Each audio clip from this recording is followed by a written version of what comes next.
Is this thing on? Is this thing on? It is on. Hello, everyone. It is me, David from Prototopics here. This is the post show, episode 3 for Lawyers and Dragons. This is Talking Dragons, and I am back with you. I see there are a ton of comments rolling in. I see that there's a super chat that's already come in. We will get to that in a second.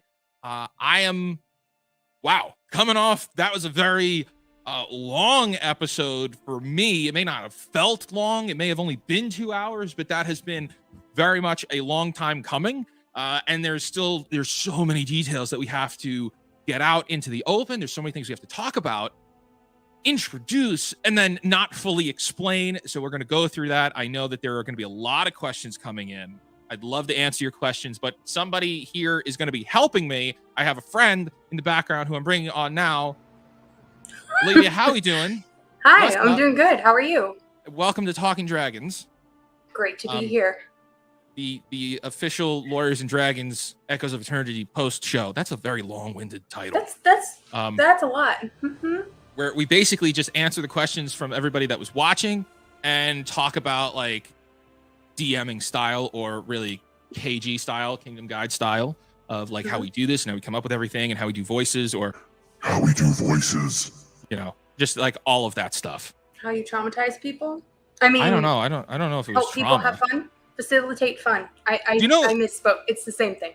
I just get my pronunciation wrong sometimes.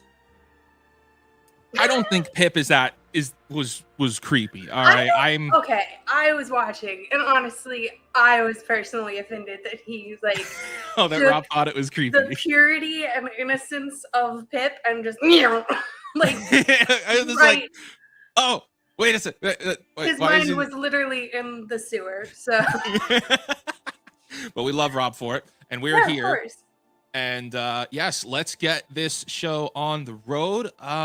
Yeah, let's just recap real quick. So what did we do today? We fought the big fire elemental creature. Lumberlaws had an out-of-body experience with his Soul Stealer 3000 sword blade. That happened, and then Pip was obviously kidnapped. We found out about that. And then the group is now going and getting the glowy sap from the Glimmergore trees to try to fix his magical pipe. Mm-hmm. Hardy with extremely specific naming conventions. Yeah. Hardy does have specific naming conventions. So a lot has happened, and at the very end, we get the first real look at, and I guess this is kind of a spoiler, but the Echoes of Eternity is our markings, our magical markers left behind by Pip to best tell another story that's happening kind of at the same time as the story that we're watching with our players here. So I'm excited about that. And yeah, before we get this, as we get this thing started, please, as you're all coming in, please don't forget to hit that like button. Really hit that like button. Hang out with us in the comments. If you're new here, subscribe to the channel. We do this stuff every Saturday after the show. We'll be on with you for a little while today. Olivia, how are we doing today? How are you? I'm good. How's good. Things? Things are thinging along. That's usually how they go. Yeah. I'm excited to be here, though. It's a good way to spend a Saturday morning.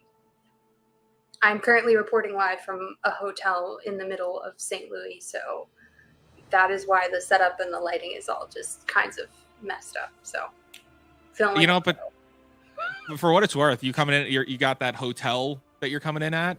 You have pretty good service there. I actually do. I do have Wi-Fi. I am not going to complain about the Wi-Fi here. It's actually really solid so far. Yeah, I'm glad you're on, even with the hotel Wi-Fi. That's pretty cool. I know, right? Let's jump into some of the questions that are coming in.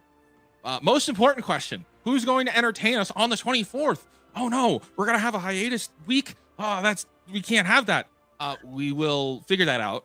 We're gonna do a couple of things, but we'll figure that out. There might be something.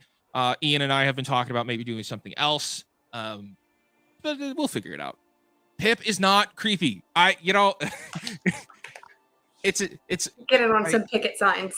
It's hard when you have to be like, no, it's not creepy. And I guess like maybe that's maybe that's a reflection of me. That's something I got to think or play out a little differently. So if that's something we got to change, that's something we got to change. But I appreciate that.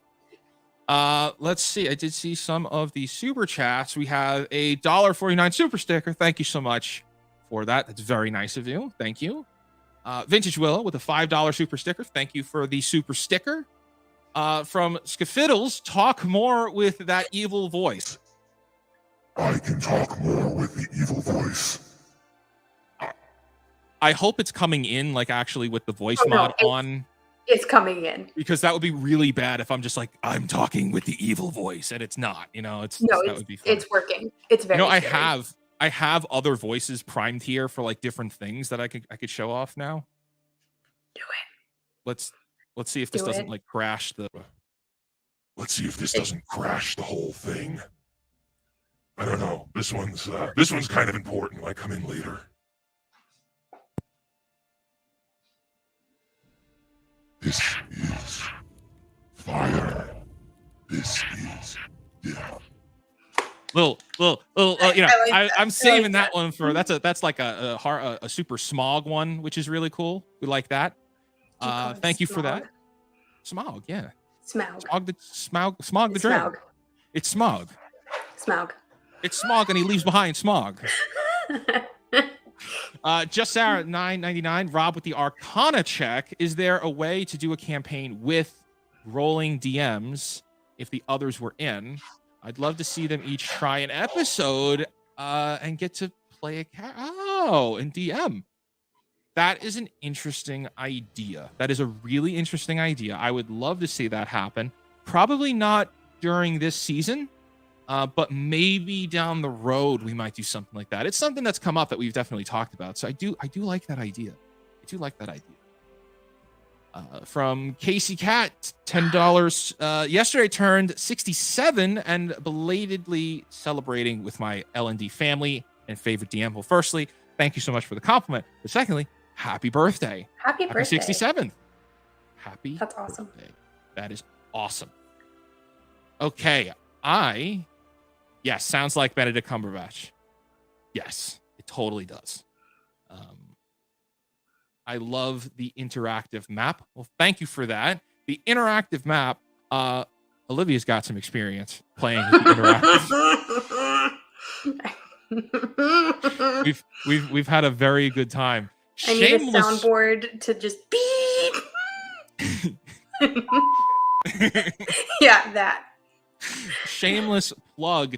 The first time I've ever like used the battle map, and I'm going to try to set this up so we can share another screen here. But the first time that we used the battle map was on Clash of Destiny, and that is in real time. Like, you guys, if you watch that show, that's in real time. The first time we're not only using a battle map but playing with one and recording it. It's like it's the first time for all of us, and it's so much fun. It was great. The show was so much fun, but I felt like Foundry specifically hated me throughout the run. Like, all of the episodes, anytime I rolled perception, it was specifically perception. Like, I could roll investigation that had the exact same +2 bonus, the same modifier, but I would click perception and get something that was like a really, really low number. But if I clicked investigation, I win. We had a lot of trouble with it, but it's so stupid. But we did work it out, and you know what? Okay, I can't diss it too much. Like, I had personal beef with it, and it also didn't like to load on my computer. But it is so helpful to have that as a tool so that everybody knows where everybody is, with like a visual cue. Theater of the mind is fantastic, and that is my preferred method. But sometimes some people just need the little bit of a visual aid, and that is why it is good. It is helpful. An absolute, totally shameless plug for the show we were just talking about, which is Star Wars Clash of Destiny, which is a show that we do here and is going to be restarting early next month. I'm so excited. We're the next phase. I think it's a phase. I don't want to say season, but it's the next chapter in the story. Yeah. But then at the same time, you don't have to watch all of the first phase to understand where this one is starting. Yeah. We do a good job of introducing it for you. It's a little bit like rebooting Doctor Who. You can just jump in. You don't need to know all the old stuff. I think that's the best way. It just it'll get explained. That is totally the best way to introduce it. Yeah. But yeah, we are coming back with the Star Wars show. Excited. And I've been thinking about it like all the time. Like I keep having like dreams about it. Like I'm so attached to the character, man. Like Bruna is just. That's the hard part, though. It's like we get these ideas in our head of how we want these things to play out, and then sometimes they don't. Yeah, you know. And I think the best example of that is what we all just watched right now, like a couple minutes ago, with, you know, for months, I've had in my head of this reveal of who's this little boy, and in your head, it's this like super epic cinematic moment with music behind it, with the camera like coming up and panning up, and like there's like this pretty magical energy, and then this like little boy appears, and you're like, oh my gosh, that is clearly Pip, and it's and like in your head, it's like this super magical thing, but you don't know how everybody else is going to perceive that, and it's you know, it's very fascinating. It's like, oh, they can perceive it as a horror movie. That's Georgie from It. And you can't prepare for those things. And I think that's what makes this so real, is like those moments you can't prepare for. And that's how you can, this is not scripted. Like this is not scripted. Yes. It just happens. And it happens naturally and organically. And I feel like that's where a lot of the specialty comes from. In every person that was watching this has a different reaction when seeing Pip, or has a different reaction when seeing the monsters or the creatures or stuff. You know, they're all, it's personal. It's a personal thing. That's pretty neat. Everyone perceives things differently. But Mary Jane says, we knew it was Pip. I mean, what gave it away? Was it the red hat? Was it the red hat that gave it away? He was just too cute. That's what it was. This adorable child in a red hat. Rob has interdimensionally offended me with his comments about Pip. We are all interdimensionally offended. That's very funny. Let's, you know what? And so what we do here is ask questions. Anything you want us to talk about or explain or bring up about the show, I'll let you guys start asking them in the comments. But while we're at it, I actually have a few questions from the Discord that I'd like to ask, and Olivia's here, who's going to help me explain these a little bit better or give better answers for these. So let me go and find them. I am. Okay, cool. I am, I guess, guys. You're definitely going to help me give the better answers. Thanks. Hold on. There's a lot of chat happening here. I got to scroll through. And that's what would happen when I'm scrolling through the different server. It's really hard to multitask, to live stream, see chat, run a story, talk, keep your accent straight. It's really hard to stream. You know, with setting up, I have 3 screens with multiple windows on each screen, and I really want to put a 4th in. Like, I don't know where I would put it. I have no more space. Let me ask you a question. How many energy drinks deep are you this morning? 2. I'm cold brew coffee and a Bang energy drink, but it's only like 75% of the Bang energy drink, because to do these things, you have to be very high energy. You have to keep that momentum going. So I don't, and like your brain has to work in like 27 different directions at the same time. And then your players always throw something at you and you're like, cool, I didn't plan for that one. I planned for 87 different eventualities, but that one I didn't think of. Yeah. Or here's a good one.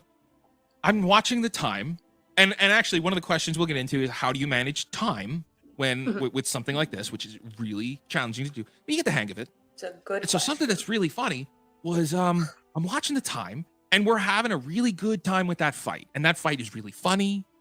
And you know, Rob's having his his character arc is kicking off with the sword, and I'm like, okay, we're doing good. But it's like 10:45. I'm like, all right, so we got to wrap this up soon because we still have we have to get to the echoes. The episode has to get to the echoes at the end of this episode.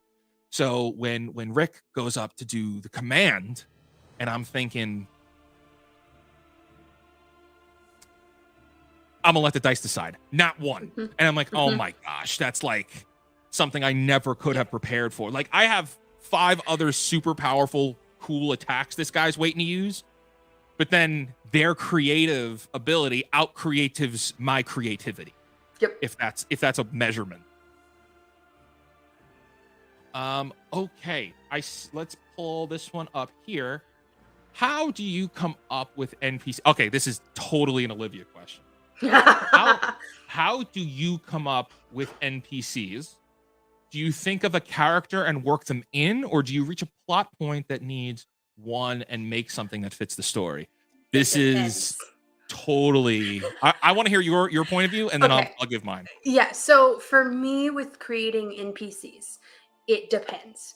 My goal as a storyteller, when I am leading a game as Kingdom Guide, DM, whatever kind of acronym thing you want to use, I want to push the story forward. I want to find a story. And sometimes it's hard because you have disparate pieces from all these different backstories, and then you've got your kind of idea of an overarching like threat that needs to be solved. It can feel a little bit daunting. So there are some NPCs that I create specifically to fill a role. So I know that I need someone who can, if I'm creating a helper person who just kind of knows information and everything, I give them the information and then I build a character. Like, who is this person? Why would they know this? Is this the tavern waitress who overhears all the gossip? How do the players need to approach this person in order to get it? How valuable is the information? So does that determine like how hard it is? Because if I really need them to get this information, the person that I create will have to be super easy to talk to. And so then those kinds of things guide that person. However, if I just see like a piece of art, or if I'm riffing trying to practice different character voices and I come across a really fun one that I just really want to use, I will just create people and then populate the world. And that's the important thing when you're creating NPCs, is to remember that if you're trying to create an immersive story, you want other people in this world who have had experiences, who have dreams, who have work experience. Like you want other people who feel like they have lived. They don't just exist for this moment of time when your players encounter them.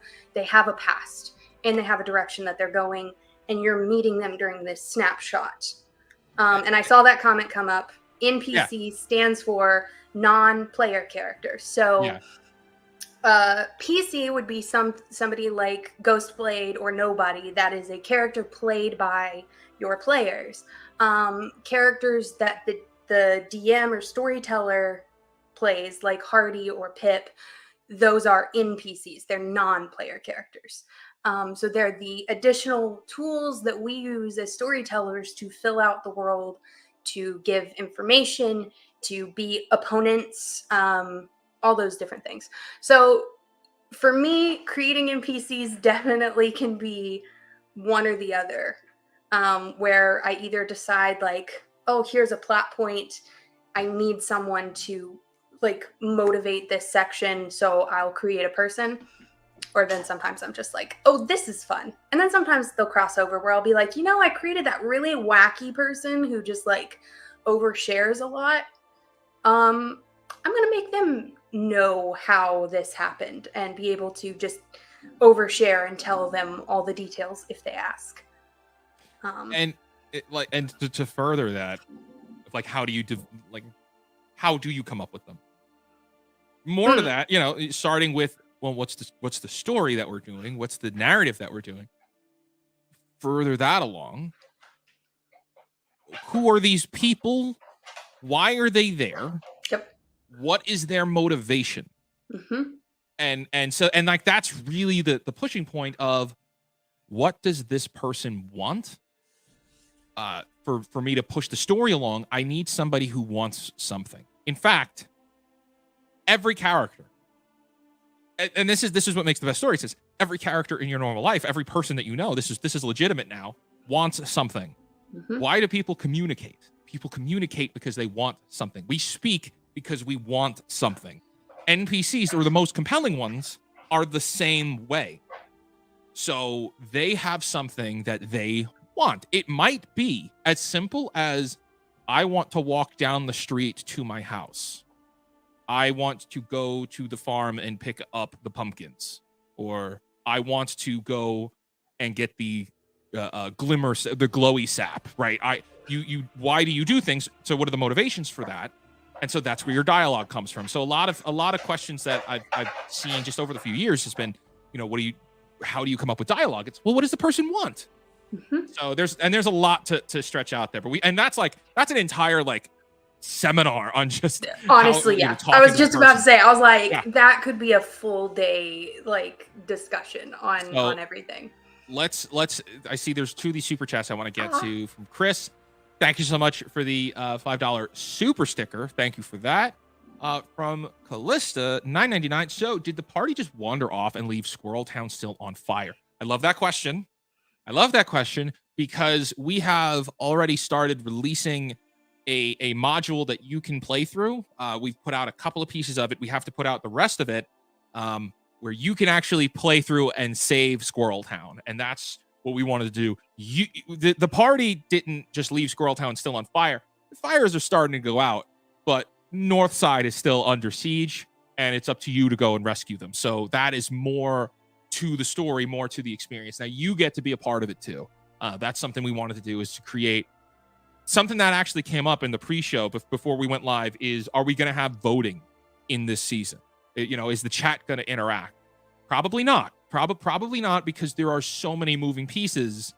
This is a little less spontaneous than season 1 was.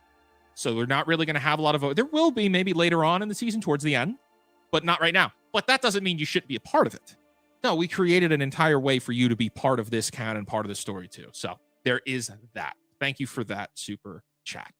Okay. Can you say what it is, as in software pertaining to the maps? We use a program called Foundry VTT.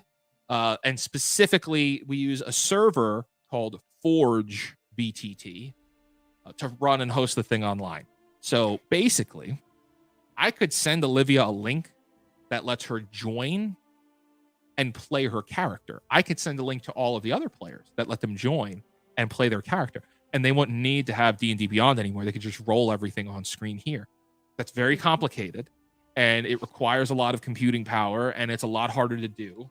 And I think that it would slow things down. So right now we're just using the maps for a visual element. And VTT stands for Virtual Tabletop. Yeah. Just virtual. Just in case people are a little confused by the little acronym on the end there. Law wants to know more about Ilithar. Or Iliar. Iliar, I cannot spoil. Yeah. That was an interesting little name drop. Just yeah. That's the challenge. That's really one of the hardest things, is you write out the stories. It's like, all right, it's episodic. Yeah. It could change on the dime. And I have to hint at things that may or may not come true later on, depending on the actions that the players take. And so it's how do you drop hints and tell a story over time without saying, here's everything all at once, always. And that's just one of those things. Here's my whole backstory. Yeah, because that's not compelling. That's not as immersive as something like this is. Question: I need some schematics to build my hardy plush armor. Is it metal or leather? Technically, it would be really cheap aluminum foil folded into place, because they don't really have. And it just looks good, but it's mostly aluminum foil with like some paint on it. I do want to see how that looks when it's completed. Though. Hardy spares no expense, you know. Spares no expense for himself. Then yeah, I mean, look at that. That is. He's so cute. That is very much. That is very much a. Zoom in here. I like the cuffs. The cuffs came out good. Mm-hmm. The cuffs, and he's got like what was originally like a little tie, but it's not. Yeah, he's got armor. That's Hardy. Adorable. He's so cute. Sick Hardy. Question not about the show, but want to ask any tips for pitching a game to someone who's talked himself out of TTRPGs. I think he'd have fun, but not sure he's willing to risk it. So I'd like to start off with a follow-up. I'll say a question, because that is going to determine how we answer this. Because I think I have some input. I know Olivia's going to have some. Let's assume for this, because there's two ways. Assumption 1, the person has never played before and is completely disinterested. Assumption 2, the person has played before and is disinterested. So that's the two ways to answer this. Olivia, let's take it as far as the person has never played before. And what would you say? Okay, so if I'm trying to talk to somebody who's talked themselves out of it without ever trying it, first of all, hitting them with the old, well, if you've never tried it, how do you know you don't like it? You got to try it one time. But oh no, also, a guilt trip, a peer pressure guilt trip? That was your response? No, a life lesson, sir. That is a typical response. Just try it. You'll like it. Okay. Now you're Georgieing me. You wanna buy some death sticks? I don't want to buy some death sticks. I want to go home and rethink my life. I want to go home and rethink my life. Yeah. But so basically, I would say if they've never played before, explain to them a little bit, like ask them what their perception of TTRPGs is. Because I know that because of media, a lot of times we have a really, really poor view of what TTRPGs are. Because D&D is very popular. It's been, riffed on a lot of times in different pieces of media. And I know that I've only played for about 3 years, even though I am a tried and true theater person. Like I teach theater. Like that is my whole thing. I love character work and storytelling and all of these things that literally make up the RP part of TTRPG roleplay. But I had this horrible view built in from just seeing it as like these weird people get together in basements and roll dice and count things. Like they're obsessive about counting pretend damage. Like what? I don't want to do that. That's so weird. But when I started getting dragged into it by friends who were actually cool, and they were like, "Hey, we play D&D. You want to play with us?" And I was like, "Y'all do that weird stuff with the numbers?" And they're like, "Oh, that's not really what it is." And they, of course, all were like, "Hey, you should just try it one time, just one time." And I was hooked as soon as I tried it, because I realized that my perception going in was what had convinced me I was not going to be interested in it. So that might be something to check into with that person. We actually have a follow-up. We do. Just to explain this a little bit more. He's played before, gets analysis paralysis, but did well in a game, forgot the name, when he had a voice for the character. Okay. Yeah. So let's take it from there. And I'll say it depends on the setting that the person running the game has established. So sometimes you find game masters who are like, by the book, by the rules, by the numbers, by the dice, meticulous on the detail. I am the complete and polar opposite. I don't care. As everybody can kind of tell, I'm here to make everybody laugh. Like the stories we do, the story might be have some more emotion to it, but the intention here is that it's a comedy and everybody's going to have fun. Be as creative as possible. You don't live within the confines of whatever's on that silly character sheet. You know, that's just a guideline for you to describe what you do. I mean, think about it. Even and I'm really glad we have this example because you saw it today. The movements on the map with all the characters moving around. They're not supposed to be able to move that much.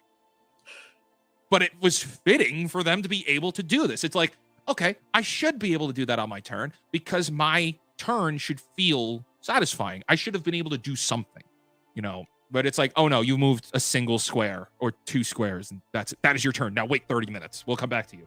It's like, no.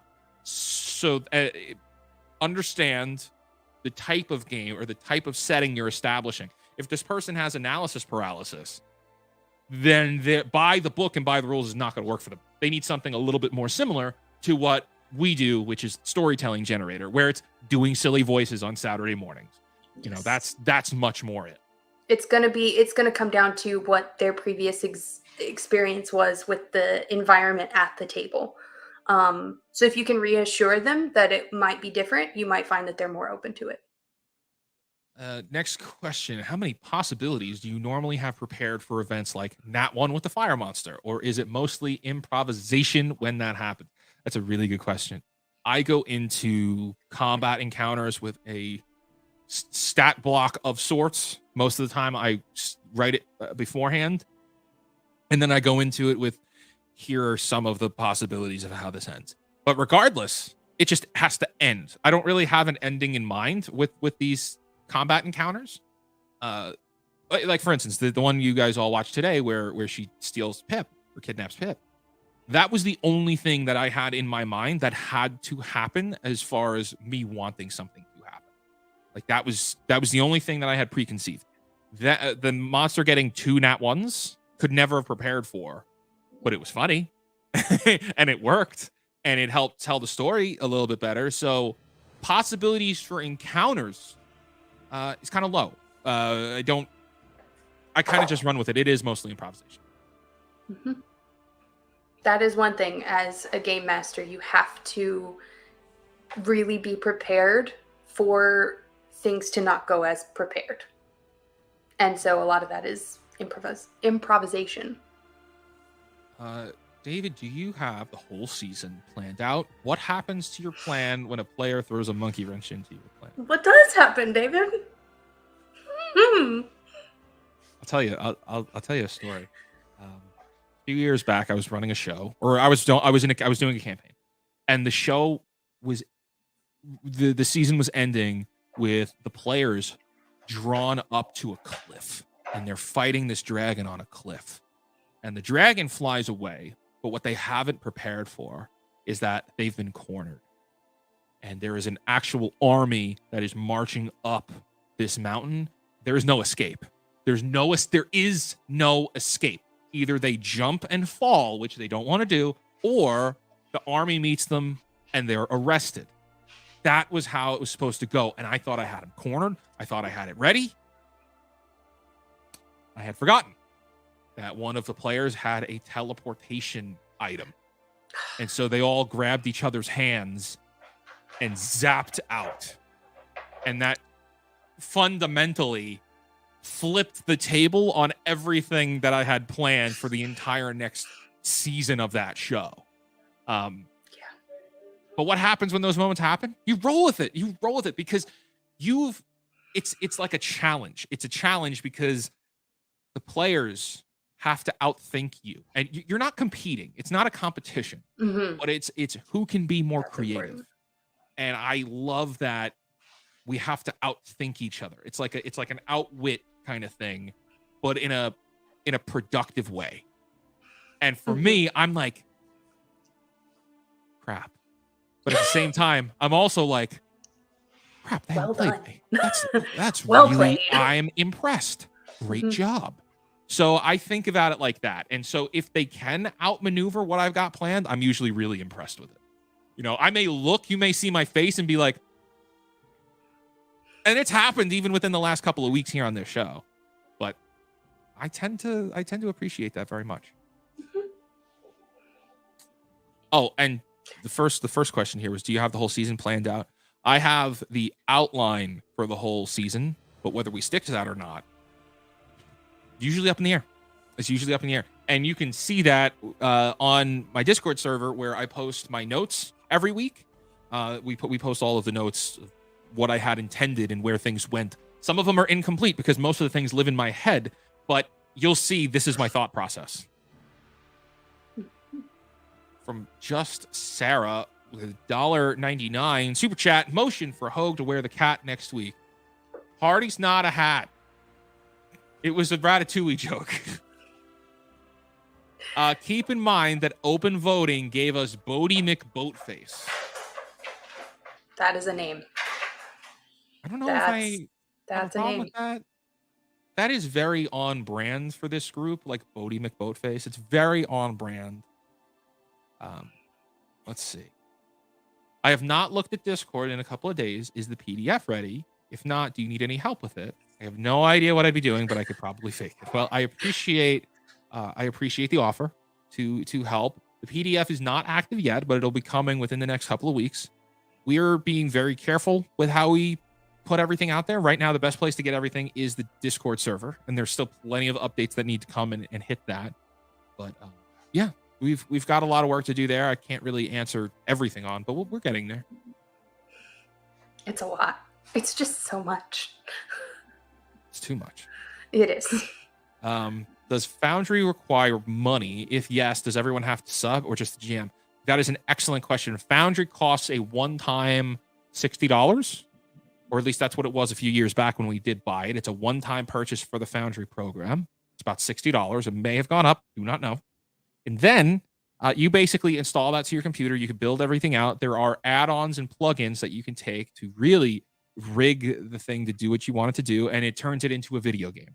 However, there are hours and hours and hours and hours and hours required for you to master this program. It's not simple. It's complex.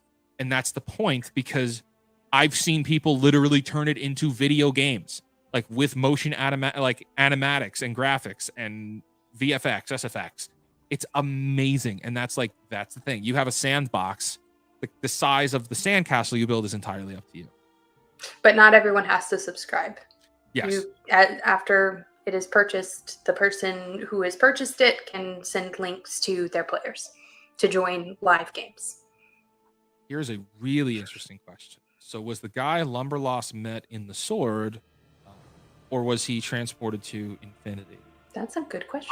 I can answer that one, though. That is a really good question. No, he was definitely communicating with the Sword on its own. The Sword may just kind of mirror what Infinity looks like. But he's definitely, absolutely communicating with just the Sword. That's a great question. Let me see over here. We do have some questions here.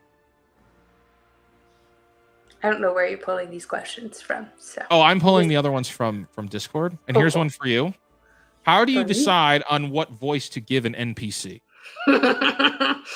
There's a lot of talking to myself in the bathroom and stuff. That was some maniacal cackle there. Well, okay.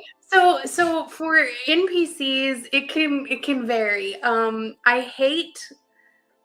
just want to publicly come out and state that I hate my own voice a lot of times. And I think that's common with a lot of people, but I specifically hate my own voice doing a French accent. And I've had to do that for Scum and Villainy, the Star Wars show on Prototopics here, that I ran / am running. More on that. But basically, Star Wars as a property established that a lot of Twi'leks native to Ryloth, their home planet, have a French accent. French is not one of the accents that I can do. It is not a dialect I'm really good at. But I did it to stick to canon.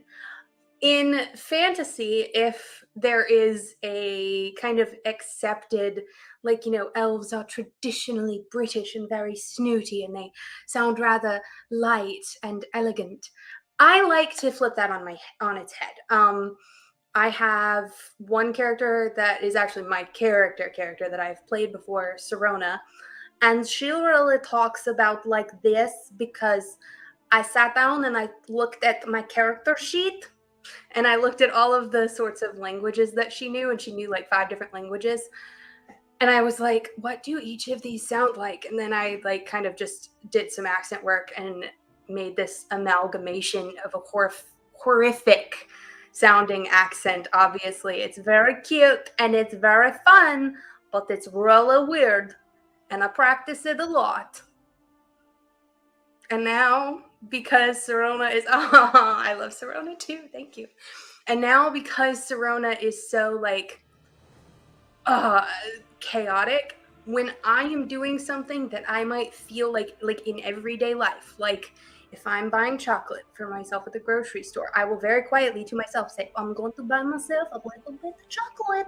Like it comes out like now in like everyday life. So sometimes the accent is just inspired by what do people expect versus what can I make it? Because in a game that I'm running for a bunch of friends, designed to be like a long-running campaign, I have a whole area of elves, and they're beautiful and they're graceful, but they talk about like this. So, you know, they're from kind of this weird country accent, depending on where they're from. And they'll just be like, you know what? I reckon I can get that done in about like a week or 2 for you. And like my players lost their minds.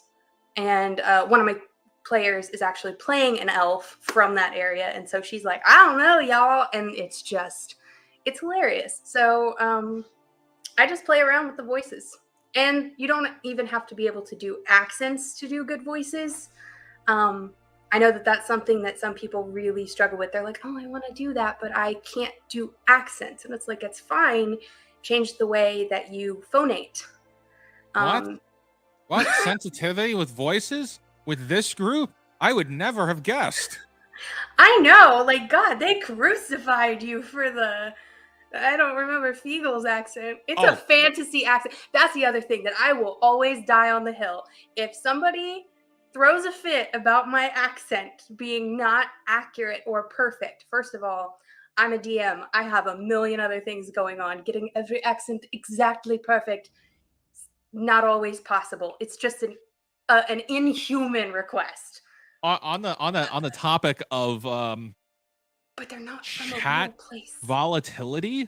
Apparently somebody was calling me a bastard.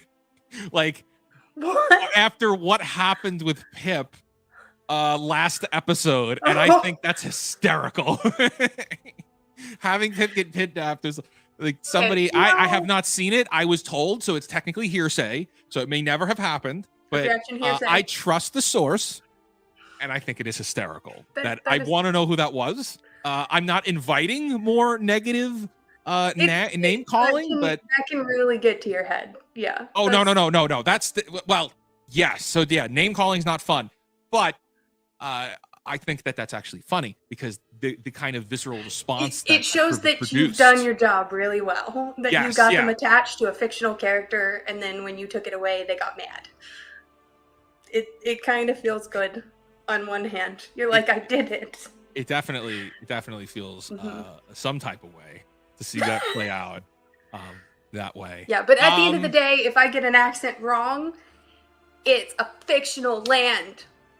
Ireland does not exist there. Britain does not exist there. The American South does not exist there. If it is not perfect, that is okay. Those aren't accents. They sound like whatever I sound like, and that is canon. And to be fair, this is very valid. It could be in a "you killed Kenny" kind of way. You bastards! It could. Oh my God, you guys! It's fine. I can't say anything else because anything else from South Park is offensive. Like beyond like even YouTube standards sometimes. Oh my God, you guys! I have to be careful that the Coblins don't sound like Cartman. You know, when I do the Coblins, when I was practicing on the Coblins, the Cartman would sneak out because they kind of have that voice. Like, we are Coblins. Very South Parky. Good voice for the Coblins.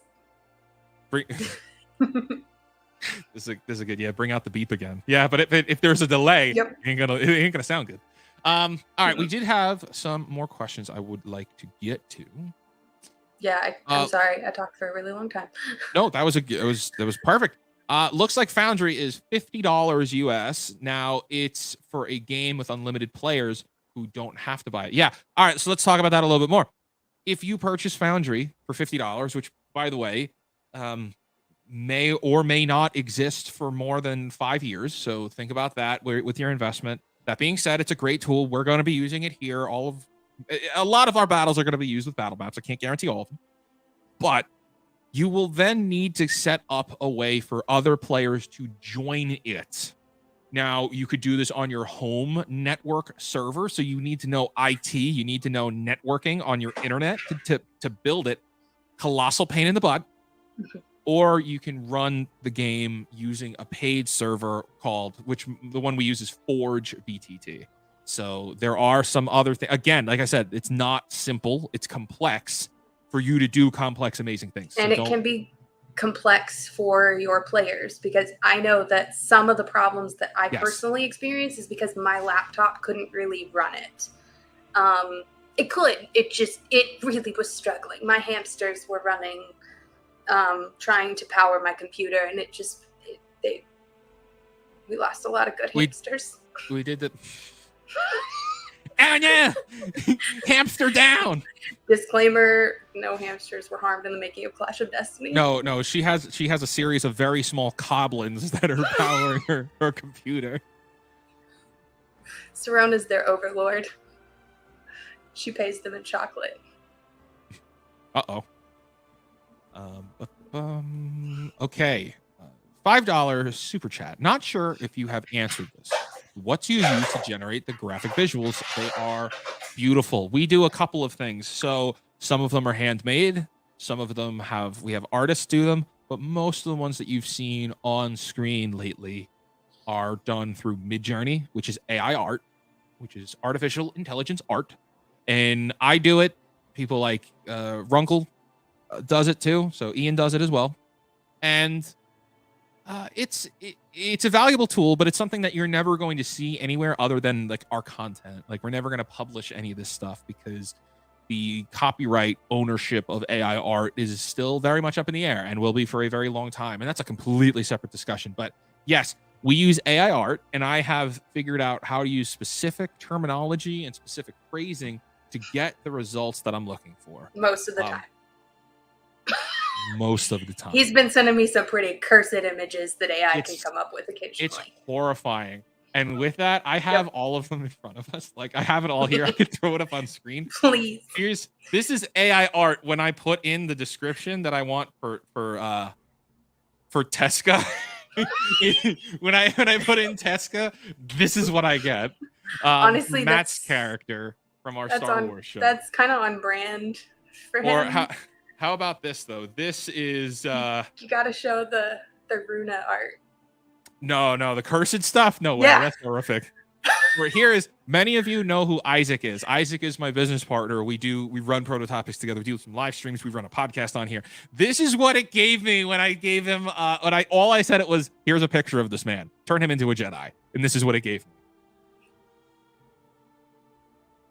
I mean, I think you phrased it a little differently, but no, please try the attempts at a Twi'lek. No, here's a better one of what happens when I put her into the AI tool. This is what it pumps out, which is kind of on. It came out good. Yeah, that's pretty good. It's pretty. Yeah, that is like my old headset basically. That's fun. It's like that is you look like the a little weird guys from Cloud City. Yes. Oh, the Cloud City dude. A little bit. So yes, we use AI art. AI art is fun. It's very fun to play with. You didn't show the Twi'lek. Come on. I'm not showing that. It's horrific. They're terrifying.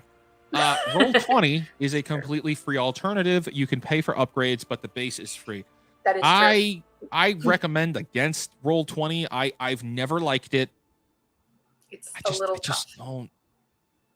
And some people love it. Some people swear by it. If you use it and you like it, good. I'm glad. I just think I don't want to. Let me put it this way. I don't want to pay for everything. I want to make everything. And there's a lot of stuff you have to pay for to get access to there.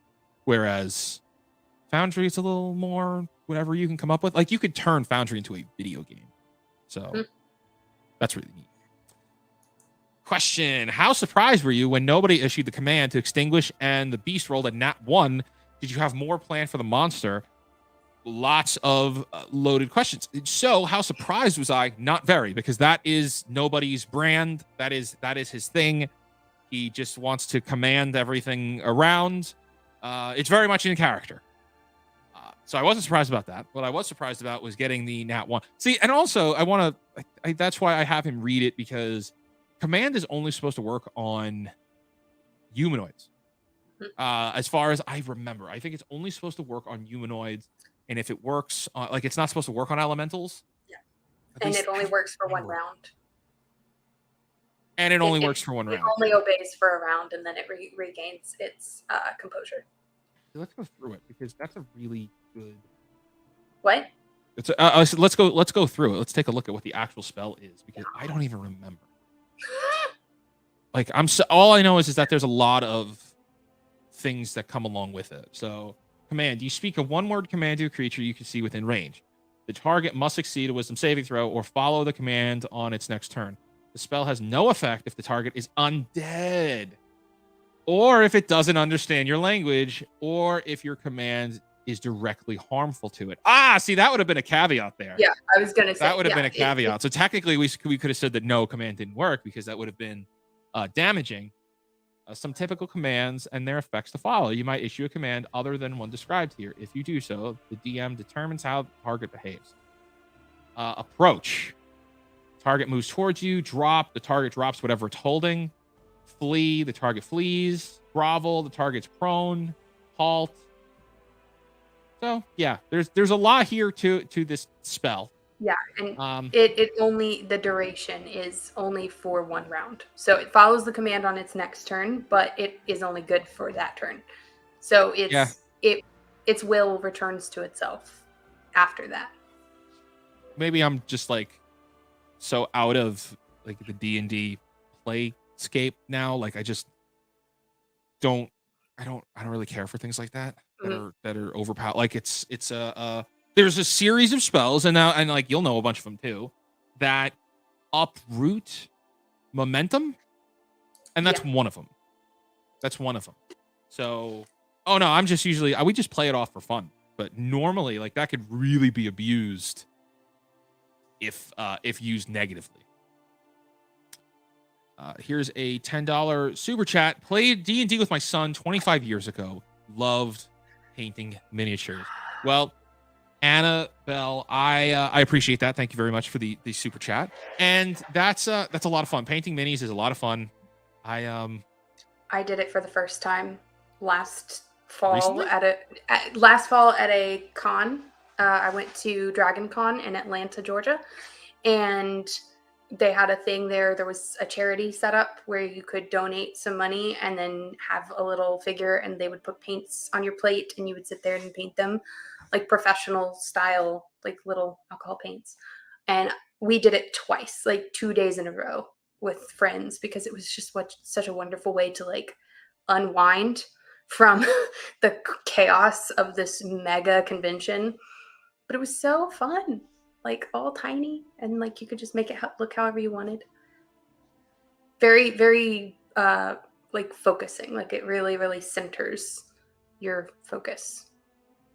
I've seen some art that comes out, like people do with the painting minis, that it's just like, that's not painted. That's you didn't do that yourself. There's no way. And it's like, oh yeah, how long did it take? Like, 12 hours. Yikes. Like, that's whew. Yeah, mine. I don't have the hand-eye coordination. I just don't have the hand-eye coordination for it. But I really love what people can create. It's really awesome. Okay, let me see here. Bring that down. I also love playing virtually just because I don't have to have a mini for each of my characters, because I make some specific looking characters, and I have always like stopped in at gaming shops and stuff to see if I'm specifically looking for like a Serona character that I can make a mini of Serona because I love her so much. But nobody has an elf girl with like short, wavy hair. All of the elves are extremely mature females with long, voluptuous curls and curves and everything, and it's just like kind of disappointing.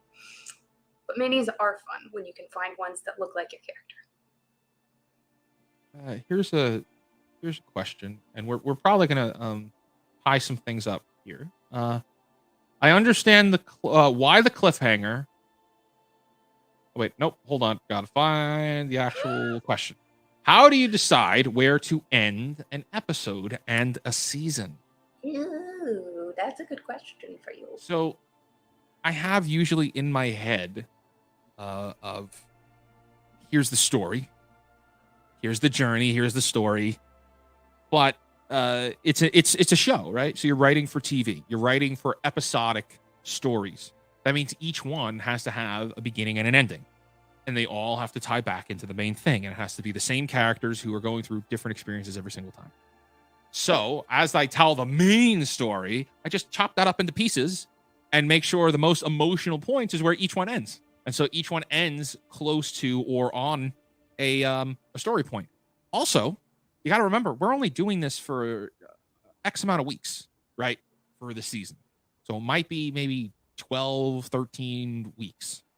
So we need to tell the full story in that amount of time. So that means we have time limits. We literally have time limits to get this right. So there is no time to just like willy-nilly let it flow.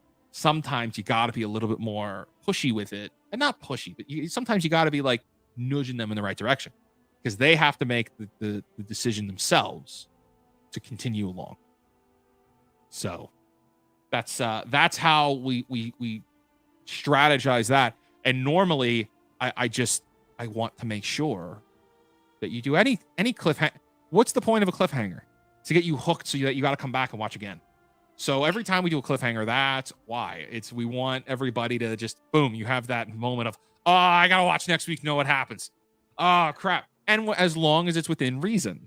But also, it builds anticipation in your players. They can't wait to come back next week to play and keep the story going. And it gives them something to think about and look forward to. It's not just kind of like I don't know, marketing strategy. It's also just a really good way to seed that kind of excitement and investment in your players. Because I do cliffhangers in my home game that I run, and nobody watches us. We just, play and meet up every week. And it's really funny when something comes up and we have to postpone or cancel because the chat will just explode with no, like we wanted to know what happens and everything. So that's also important. It's an important part of making sure that your players feel engaged and attached to the story and the characters and what's happening, and they feel like they have an active role in what's going on.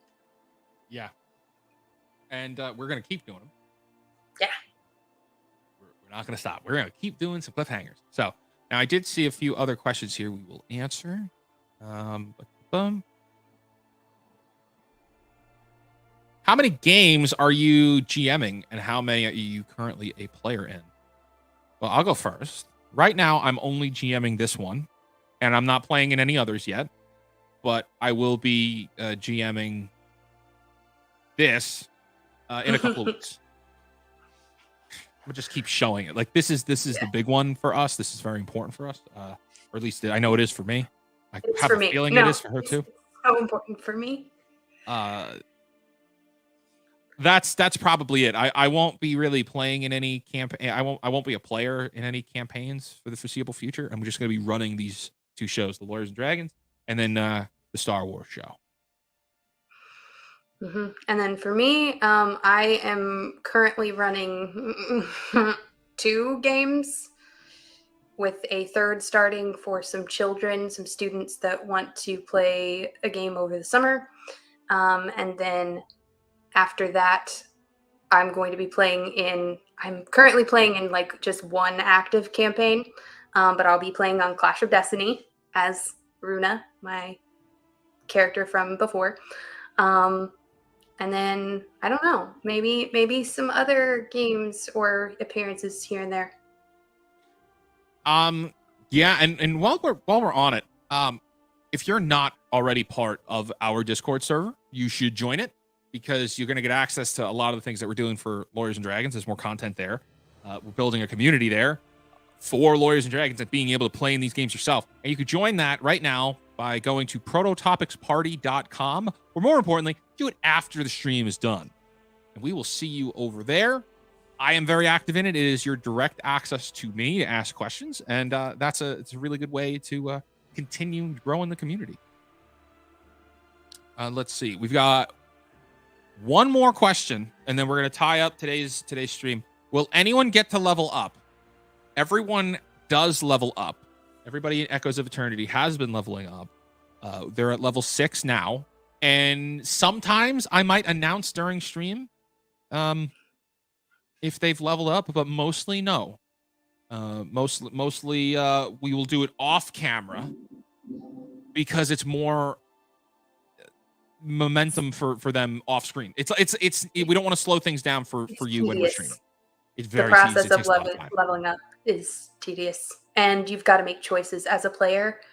So yeah, that probably wouldn't be great to just sit through on screen.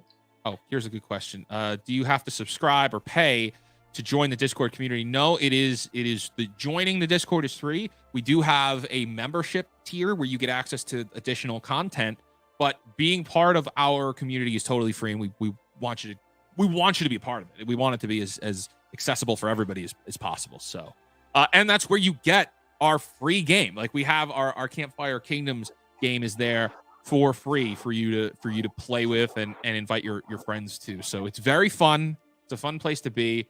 Olivia, is there anything else we have to cover today before I play us out? Not that I can think of, but I have like three brain cells playing ping pong right now. So me too. I don't know about all you guys at home, but like, when these shows are over, I nap. Like, I am gonna crash so hard and fall asleep on my couch watching like TV or something. So it takes a lot of mental energy. It does. These are really, there's a lot going into these to make these happen, and it's ridiculous. And it's all week. It's not even just one day for a couple of hours. It's all week thinking about it, trying to strategize in your head of where things are going to go and how you're going to move things along. Like now, for instance, we've got this Coblin village, and I hadn't intended on going back to the Coblins because we can't, like, for reasons. So now we're at the Coblin village, so I got to wrap that up quickly and do the entire Echo. And Gimlet's not even there to learn about it, so that means, and we have to go back and get. You see how it works, and that's how it goes. So until next time, my friends, we will see you. Probably do a stream later this week. But until next time, good night, good day, good luck. Bye.